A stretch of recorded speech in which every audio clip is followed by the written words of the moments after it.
Paspas po kayo ni mga Chinese contractor na abot na gid sila diri sa Daang Marlica Highway. Oh. Bangag na po sila sa ilang pile foundation. Oh.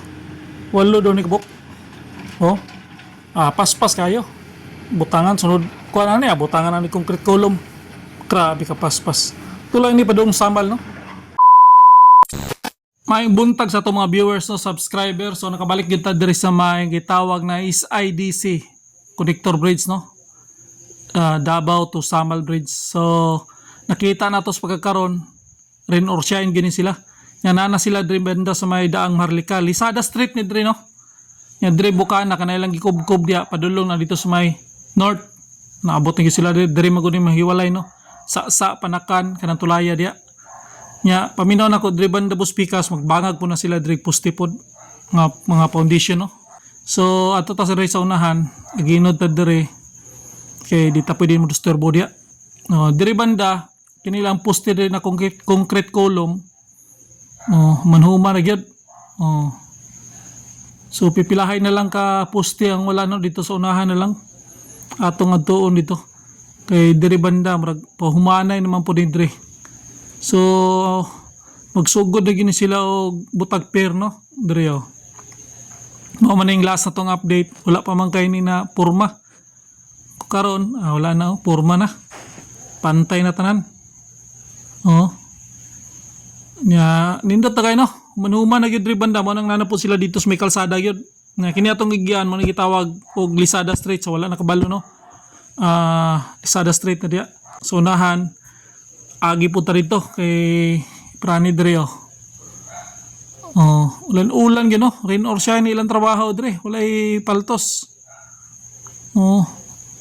Wala na kuan-kuan dia silong-silong basta ulan tuloy-tuloy yung trabaho. Diri oh. Purma naman kay ni mga poste diri banda noon manhuma na gini diri banda. Per cap lalay kulang diri no. Diri banda dito na lang pagawas. Tong giagian na to kanina.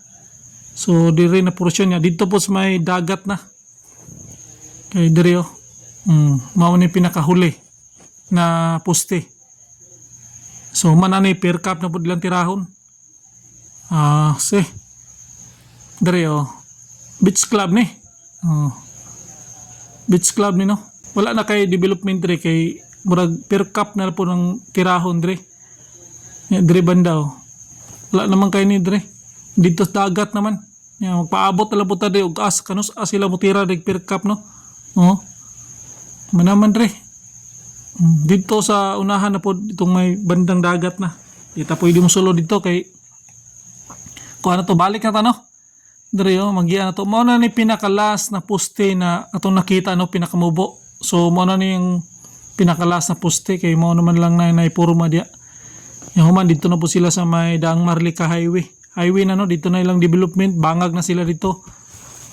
Mag-foundation butang na sila foundation dito kanang foundation pile tawag nila. Nya atong abang-abangan ni kay murag nisugod na sila og butang og per cap dito sa unahan na ako nakitaan dito. Kini paugga na lang ni tanggal ani mga porma. Sundan na lag per cap. Man ning kana grupuhang ulahi. Tro nakita na to dito. Per cap na to dito. Ato-aton. Dito. So human-human lagi diri banda no. Diri banda daraw per cap.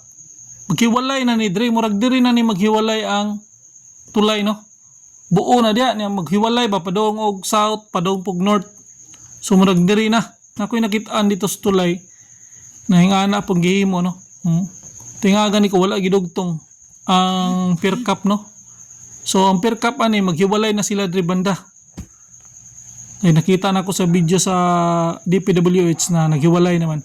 So diri tawan kilalutay na sila diri. So agi tayo mapangutana diri atuwa diri na kita lang nato na kalot na ng ilahang drilling equipment no. Bangag na sila. So mo na pinaka-latest update diri sa may Davao Samal Bridge no. So pohon-pohon human gini katol ni balik-balikag update. So mo na update no. Expected kita na mag-traffic ni po pohon dre mga pipila ka si Mana traffic na ni dire banda magbangag po ni sila dire padong po na dito sa south downtown ya padong dito sa Arcastillo. So mo lang yung update dire mag traffic ni dire hanggang dito na lang. Itos Linoboy yung YouTuber naman. Peace out.